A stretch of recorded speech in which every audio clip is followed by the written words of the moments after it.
Praise the Lord. இன்றைக்கு daily dose of divine சேனல்ல ரோமர் 13ஆம் அதிகாரம் மற்றும் சங்கீதம் 120, 121ஆம் அதிகாரமும் வாசிக்க கேட்போம்.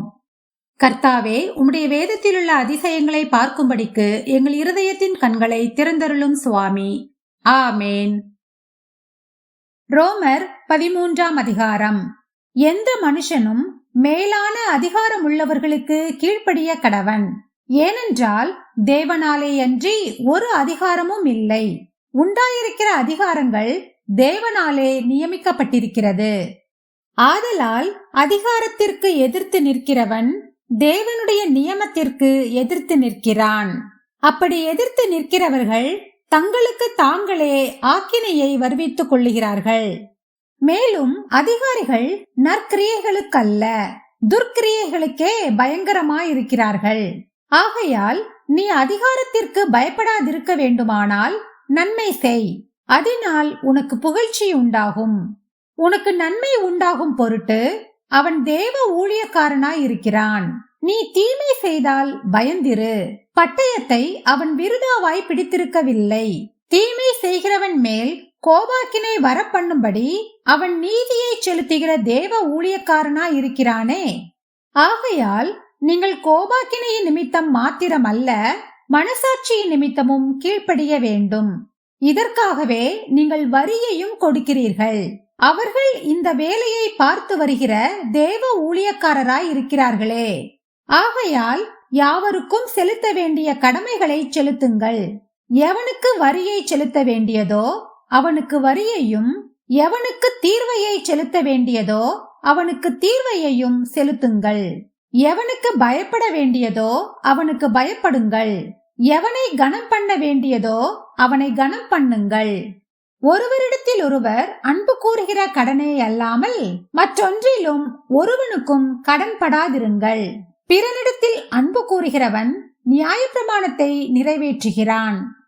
எப்படி என்றால், விபசாரம் செய்யாதிருப்பாயாக, கொலை செய்யாதிருப்பாயாக, களவு செய்யாதிருப்பாயாக, பொய்சாட்சி சொல்லாதிருப்பாயாக, இச்சியாதிருப்பாயாக என்கிற இந்த கற்பனைகளும் வேறே எந்த கற்பனையும் உன்னிடத்தில் நீ அன்பு கூறுகிறது போல பிறனிடத்திலும் அன்பு கூறுவாயாக என்கிற ஒரே வார்த்தையிலே தொகையாய் அடங்கி இருக்கிறது.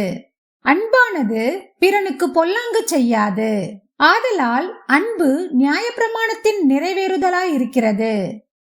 நித்திரையை விட்டு எழுந்திருக்கத்தக்க வேலை ஆயிற்றென்று நாம் காலத்தை அறிந்தவர்களாய் இப்படி நடக்க வேண்டும். நாம் விசுவாசிகளான போது ரட்சிப்பு சமீபமாயிருந்ததை பார்க்கிலும் இப்பொழுது அது நமக்கு அதிக சமீபமாயிருக்கிறது. இரவு சென்று போயிற்று, பகல் சமீபமாயிற்று. ஆகையால் அந்தகாரத்தின் கிரியைகளை நாம் தள்ளிவிட்டு ஒளியின் ஆயுதங்களை தரித்து கொள்ள கடவோம். களியாட்டும் வெறியும் வேசித்தனமும் காம விகாரமும் வாக்குவாதமும் பொறாமையும் உள்ளவர்களாய் நடவாமல் பகலிலே நடக்கிறவர்கள் போல சீராய் நடக்க கடவோம். துர் இச்சைகளுக்கு இடமாக உடலை பேணாமல் இருந்து கர்த்தராகிய இயேசு கிறிஸ்துவை தரித்துக் கொள்ளுங்கள்.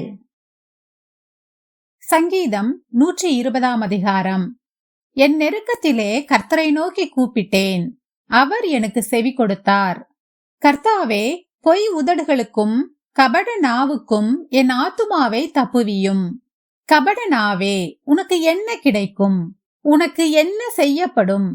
பலவானுடைய கூர்மையான அம்புகளும் சூறை செடிகளை எரிக்கும் தழலுமே கிடைக்கும்.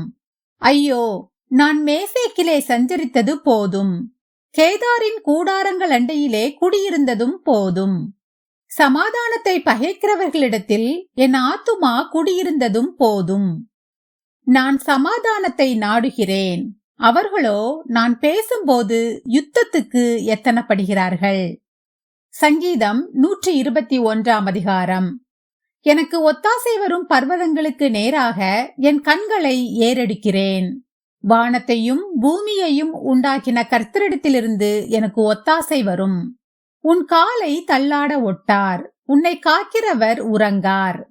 இதோ இஸ்ரவேலை காக்கிறவர் உறங்குவதும் இல்லை, தூங்குகிறதும் இல்லை. கர்த்தர் உன்னை காக்கிறவர். கர்த்தர் உன் வலது பக்கத்திலே உனக்கு நிழலாயிருக்கிறார். பகலிலே வெயிலாகிலும் இரவிலே நிலவாகிலும் உன்னை சேதப்படுத்துவதில்லை. கர்த்தர் உன்னை எல்லா தீங்குக்கும் விலக்கி காப்பார்.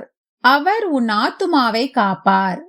கர்த்தர் உன் போக்கையும் உன் வரத்தையும் இது முதற்கொண்டு என்றைக்கும் காப்பார். ஆமேன். நாம் ஜெபிப்போம். அன்பின் பரலோக பிதாவே, இந்த அருமையான காலை வேளையை தந்ததற்காக உமக்கு கொடான் கொடி நன்றி ஏசப்பா. எங்களுடைய ஆயுசு நாட்களில் ஒரு நாளை கூட்டிச் சேர்த்த தயவுக்காக உமக்கு நன்றி ஏசப்பா.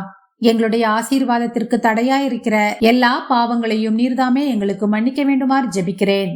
பகலிலே வெயிலாகிலும் இரவிலே நிலவாகிலும் உன்னை சேதப்படுத்துவதில்லை என்று தாவீது ராஜா சொல்லியிருக்கிறது போல, இரவிலும் பகலிலும் நீர்தாமே எங்களை பாதுகாத்துக் கொள்ள வேண்டுமாறு ஜெபிக்கிறேன் அப்பா. முக்கியமாக வேலைக்கு போகிற பிள்ளைகள், ஸ்கூலுக்கு போகிற பிள்ளைகள் எல்லாரையும் நீர்தாமே உம்முடைய செட்டைகளின் மறைவில் வைத்து பாதுகாத்துக் கொள்ள வேண்டுமாறு ஜெபிக்கிறேன். இயேசு கிறிஸ்துவின் மூலமாக ஜெபம் கேளும் எங்கள் ஜீவனுள்ள நல்ல பிதாவே, ஆமேன். என் ஆத்துமாவே கர்த்தரை ஸ்தோத்திரி, என் முழு உள்ளமே அவருடைய பரிசுத்த நாமத்தை ஸ்தோத்திரி. என் ஆத்துமாவே கர்த்தரை ஸ்தோத்திரி, கர்த்தர் செய்த சகல உபகாரங்களையும் மறவாதே. ஆமேன், ஆமேன். நாம் அடுத்த நாள் வேத வாசிப்பில் சந்திப்போம். God bless you.